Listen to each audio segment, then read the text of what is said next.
rendre une formation motivante? Eh bien, si un formateur veut intervenir au sein d'un groupe motivé et qui soit motivant, ça va vous apparaître comme une évidence, mais c'est mieux quand c'est dit, il faut que vous soyez vous-même très motivé. Si vous, en tant que formateur, vous n'êtes pas motivé, ça va être compliqué d'avoir de la motivation dans votre groupe. Mais même si vous êtes très motivé, même parfois cela ne va pas suffire. Donc il sera utile que vous ayez quelques consignes pour rendre votre action pédagogique plus motivante. Et c'est ce que nous allons voir dans ce chapitre. Alors, ça vous paraît comme une évidence, mais parfois, en tant que formateur, ça peut nous échapper.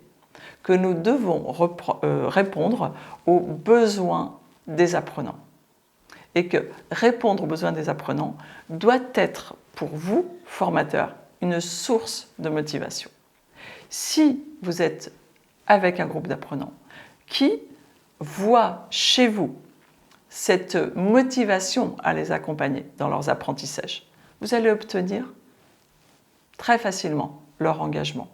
Et ils vont trouver votre formation, quel que soit son contenu, ils arriveront toujours à trouver une motivation à suivre votre discours, à participer à vos activités d'apprentissage, etc., etc.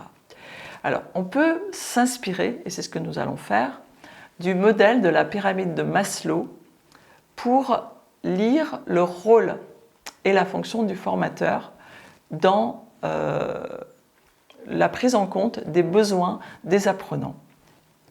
Donc, dans le parallèle avec la pyramide de Maslow, donc vous vous souvenez que la base de la pyramide de Maslow, ce sont les besoins physiologiques.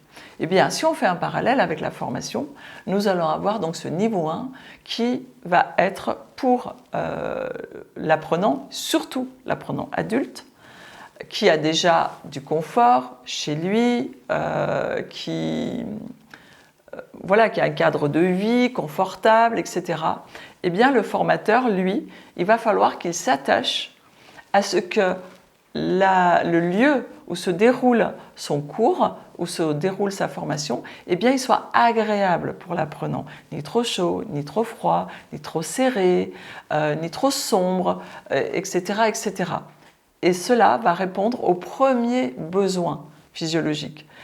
Un formateur qui arrive dans une salle où tous les apprenants sont entassés, où ils n'ont pas où déposer leurs affaires, où ils sont obligés de déranger leurs collègues pour se déplacer, etc., etc., eh bien, vous pouvez être certain qu'à la fin de la journée, quand vous faites votre questionnaire de satisfaction, c'est les premiers points qui vont ressortir. Donc, premier niveau de satisfaction de l'apprenant, son confort, ses conditions matérielles de la formation. Donc, le niveau 2 dans la pyramide de Maslow, besoin de sécurité. Comment le formateur peut rassurer l'apprenant qui est dans sa salle? Tout d'abord, déjà en se présentant, d'accord, en expliquant quels vont être les objectifs pédagogiques du cours, quels vont être les horaires, comment va se dérouler, quelles vont être les activités, etc. En cela, il va donc rassurer l'apprenant et il aura répondu à son besoin de sécurité. Niveau 3, le besoin d'appartenance. Alors, vous allez retrouver tout seul comment on peut créer le besoin d'appartenance chez un apprenant. Nous venons d'en parler dans les chapitres précédents. Donc, le formateur, vous allez donc veiller à la cohésion du groupe. Donc, vous allez, par ce que je vous ai dit, créer des moments de convivialité, par exemple, où tous les apprenants vont être ensemble, vont participer, vous allez pouvoir échanger avec eux.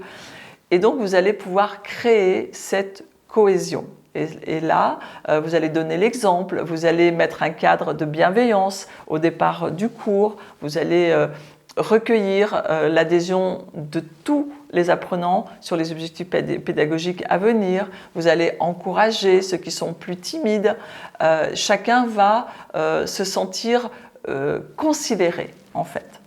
Et là, vous aurez donc nourri le besoin de sentiment d'appartenance. Nous allons maintenant parler du niveau 4, le besoin de reconnaissance. Alors, c'est quelque chose que vous allez développer naturellement dans votre posture de formateur. Vous allez de toute façon poser des questions, donc on va vous apporter des réponses. Et quelle que soit la réponse, vous devrez la prendre en considération. Qu'elle soit juste, qu'elle soit fausse, mais à chaque fois, vous devez accueillir la réponse et valoriser l'apprenant, le remercier pour sa réponse, que les apports sont pertinents, même s'ils ne sont pas forcément ceux qu'il fallait apporter pour cette question-là. En fait, on est encore une fois sur de la considération. Et ainsi, à partir du moment où un apprenant se sent considéré, que sa réponse soit juste ou fausse, peu importe, il se sentira donc reconnu. Donc le niveau 4 de la pyramide de Maslow sera aussi rempli par votre pratique de formateur vis-à-vis de vos apprenants. On va maintenant passer au niveau 5. Donc le niveau 5, c'est le besoin de réalisation dans la pyramide de Maslow. Donc, comment vous pouvez donner cette impression de réalisation à votre apprenant? Eh bien, vous allez vous appuyer sur les stagiaires pour construire votre intervention, c'est-à-dire sur ce qu'ils savent, ce qu'on a appelé dans des chapitres précédents les préacquis. Parce que l'apprenant adulte, quand il arrive, on l'a vu, il a déjà de l'expérience, il a déjà du vécu. Ce n'est pas comme un enfant qui arrive et qui apprend à lire et qui n'a jamais su lire avant. Donc l'apprenant, il a déjà tout cela.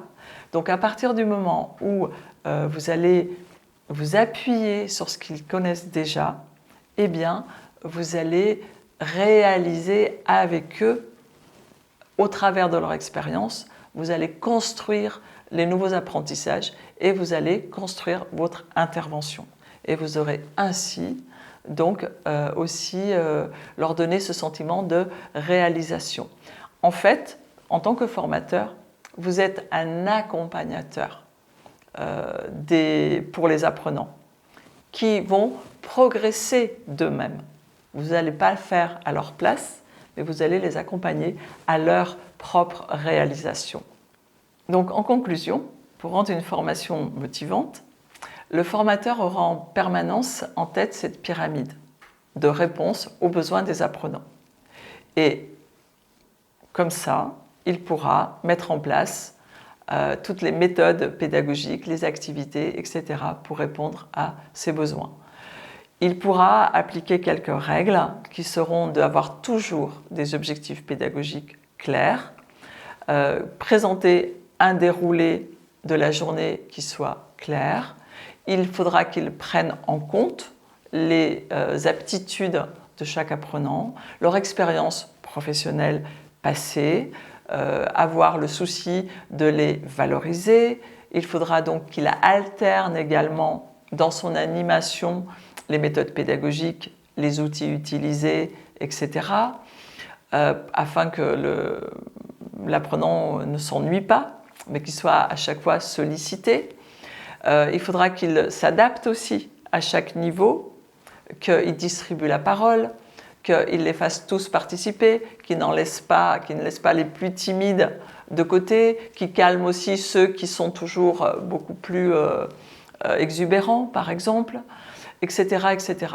Et il faudra aussi, lorsqu'il donne des cas à résoudre ou des exercices à réaliser, il faudra qu'il ait le souci d'accompagner et de veiller surtout à aider ceux qui ont le plus de difficultés de manière à ce qu'ils ne se retrouvent jamais en échec. Alors, vous avez vu que dans ce chapitre, on a beaucoup parlé de la motivation du formateur. Il faut que c'est lui qui rend sa formation plus motivante, mais il faut qu'il soit très motivé pour cela. Et surtout, il faut qu'il soit très motivé à motiver ses formateurs. Donc, on va voir au chapitre suivant des petites astuces pour éviter qu'ils tombent dans la routine.